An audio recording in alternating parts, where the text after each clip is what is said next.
Hello, I am Ana Rodríguez, and in this video I am going to present my final exam for the school organization subject. Hope you like it. To start, I am going to talk about some elements that affect organizational relationships. The digital change which is emerging in our society is a crucial factor since it does not only affect education but also relationships between people. It varies the way people communicate with each other, but it also provides people with lots of facilities.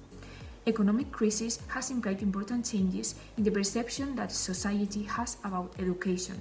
Its role has been revalued, and the school dropout rate has been significantly reduced.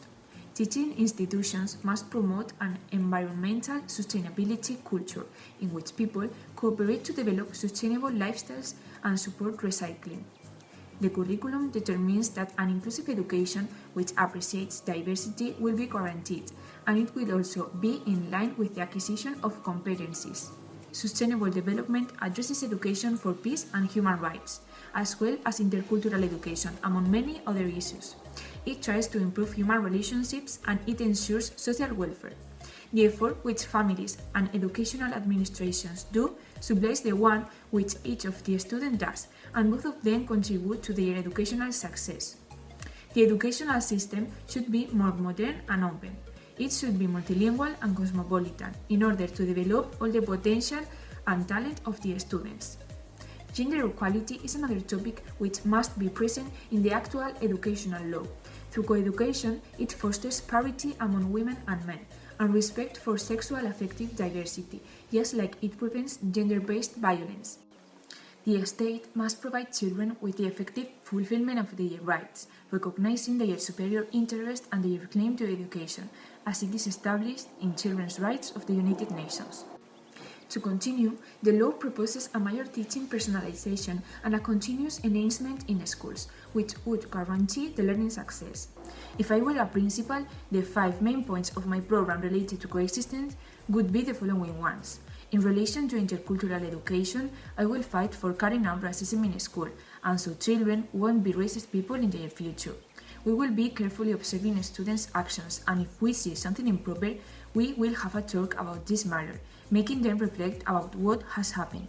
They will think about the other person's feelings and if they would like to be in their skin. Referring to gender equality, sexism will also be punished, as I think this is not acceptable at all.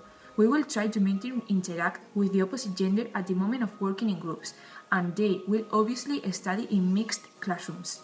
As well as in your previous point, if we find any kind of inadmissible behavior, we would make them reflect about it. Talking about economic disabilities, we will teach students to respect everyone as equals, no matter their economic status.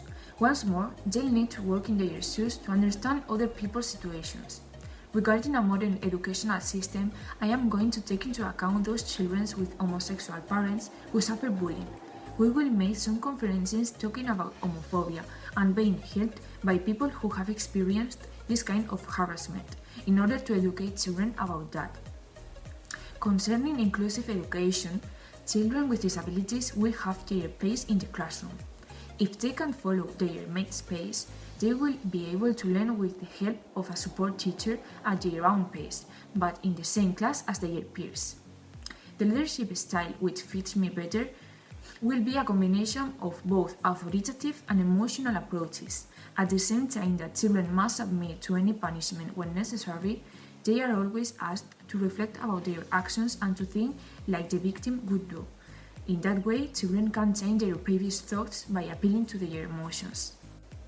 To finish, I'll say I deserve a 7 out of 10 because although I've put all my effort into the group works, I could have performed better individually.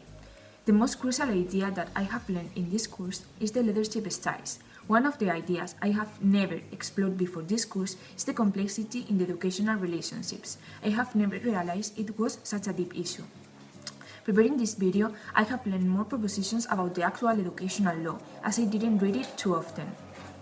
And that's all. Thank you guys for your attention, and see you in the Attention to Diversity final exam.